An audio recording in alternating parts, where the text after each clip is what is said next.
So not even a yaoi ship is safe in Gundam. At least we know that there's equality in this series when it comes to ships sinking. So, Shino, a man died. Huh. It's kind of fucked because I actually liked his character quite a bit.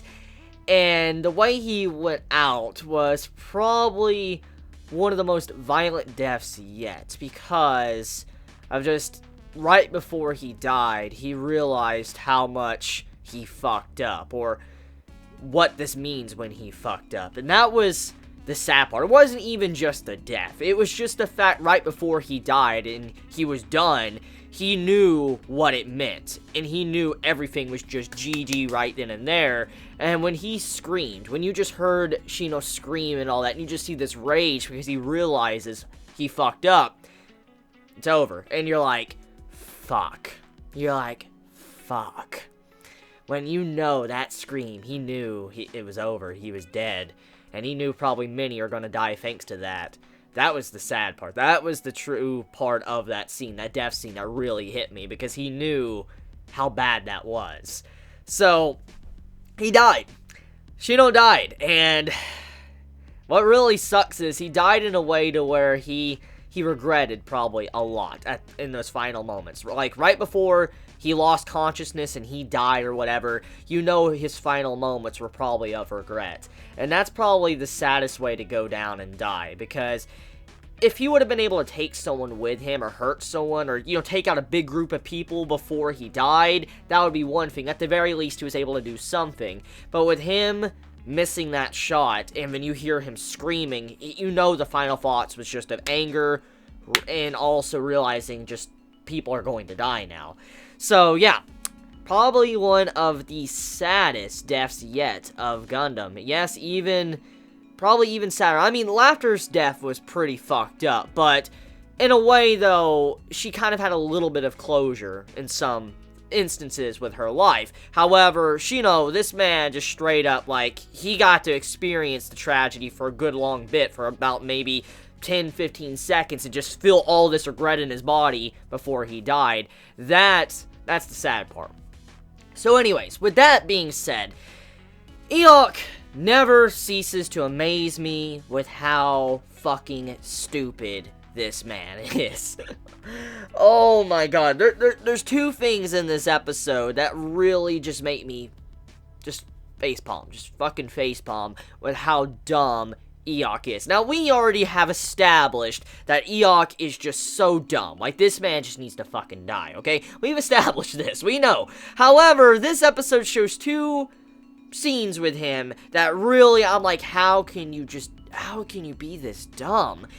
The first scene was when he was looking at Rustle, the commander of the fleet that, Tekadon and them are fighting. He's like, whoa, Master Rustle, he can, think of plans and all that. He's thinking ahead of not just battling, he's thinking ahead, and I'm like, are you serious? My boy, Eok, okay, oh. You don't just think about the battle, you always think about the after as well. What's gonna happen because of the actions you make. And when Eok is just sitting there, holy shit, he's thinking about what's gonna be happening once the battle's over. I'm like, oh. Obviously, this man would be surprised by that because he has no thought process at all. This man has 0 brain cells, so yeah, I guess it's kind of obvious why he'd be surprised, but Jesus, are you serious? Now, besides that, there's another scene. This other scene pisses me off for 2 different reasons. Number one, because Eok is just fucking stupid, and the second reason, because of fucking plot armor. So the first part of it, this scene, is to when Rustle, he's getting shot because, Shino, he's coming in, he's about to fucking just take, Rustle out, the command center and all that, just wipe it out, and all of a sudden Eok's like, I got you, Rustle, and he just gets in front of him, and this man just straight up gets in front of Rustle, and he's like, I got you, sir, and I'm like, does this man, somehow he gets even more dumber by the fucking episode. Like, how is this possible? Like, okay, let me just throw this out there in case you don't understand.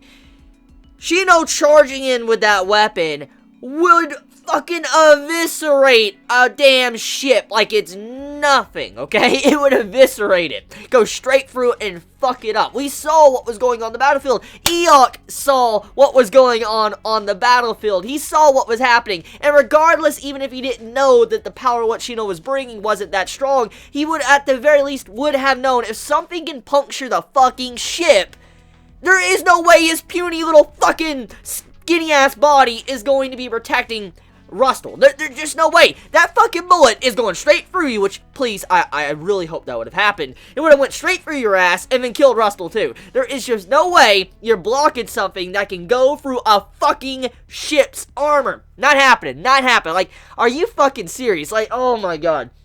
That man just triggers me so fucking hard with how idiotic he is. Anyways, the second part of that segment that really just annoys me is that Eok is a character just that pisses me off every time I see him on the screen. And when I see this man just get in front of Rustle, I'm like, yep, activating your plot armor. Here we go. Activating plot armor. It's like activating the plot armor barrier right now on Master Rustle. We're making sure he's not going to get harmed. And then Shino misses his fucking shot. And I'm like, you see this fucking shit? Like, you see this fucking shit? I'm like, oh. Like, this man, it's straight up turbines. It's straight up turbines. Like, that's what it is. Like, oh my god. Like, yo. Okay. Let me get off of Eok for a second. That man just, Okay, so this episode was a very good episode when it came to the battles. Like, holy shit, there was just a nice sense of war going on in this episode, seeing both sides just going in, beating the shit out of each other, just seeing, you know, fodder thrown up against each other, they're just going up against each other, killing each other, and you just see how everybody's fighting, they're having their own ideals just clashing throughout this entire battle, and I just love the exchanges going on. Like, everything that's been built up since Season 1 and Season 2 is coming in the middle of everything in this fight for this episode, and you see everybody just saying, like, why you're doing this, how you're wrong, oh, I'm doing the right thing, you know, just both sides fighting each other. I love the way the war looked in this episode, and it was by far probably one of my favorite battles yet to date on Gundam that I have seen. So, besides all of that, though, I will say, however, that when it came to Mr. Choco's, you know, helpers and all that, like his second in command, I do like how he stated, I don't need, you know, friendship or whatever with the commander, I just want to see what type of world he's gonna make, which completely shits on, you know, Golly's, you know, overall emotions and everything he felt in this episode, in previous episodes, and I'm like, damn, I'm like, yo, straight up fucking savage. So it explains a lot of why, you know, Mr. Choco works with him, because of how he views everything, and how he wants to see how the world will be changed. But on the other side, you know, they're fighting for their own reasons as well. And so, like I said, it's a clash of ideals, both sides going up against each other. But I do want to talk about Rustle for a second, and how, once again, shows the corruption of Gallahorn. How fucked this, you know, overall, you know, society is for Gundam. Once again, we have a situation to where one side is like, oh, you used that illegal weapon against us? You know what? We're going to use it against you because we should be in the right. And I'm like, what? Rustle straight up decides to use something that breaks a lot of laws with Gallahorn, but he uses it anyways to win the fight against Mr. Choco in this episode. And he's like, his whole reasoning for it is, oh, you used it against us, I guess we should use it too. And then he has, like a lot, hundreds of fucking bullets, ammo for this fucking illegal weapon he is using against Mr. Choco. And I'm like, whoa. Like, whoa, just because he used one against you doesn't mean you have all right to use hundreds that obviously you have been stockpiling and making for a long time. I'm like, you're obviously breaking a lot of fucking laws, which just goes along with how corrupt Gallahorn is and why it does need to be changed. Even though I don't agree 100% with, you know, Mr. Chocolate completely. I know he has some things that are rather warped.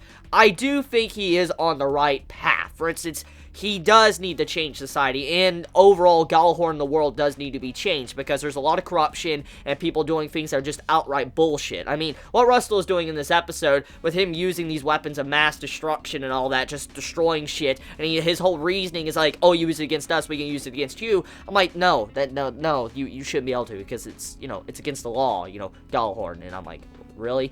So, yeah. Anyways, though, this episode of, Gundam was intense. It was an intense episode, and I can't wait to see where it's going to go next week. Let me know your thoughts in the comments below, and you have a wonderful day or night wherever you live. Please be safe. Chibi out.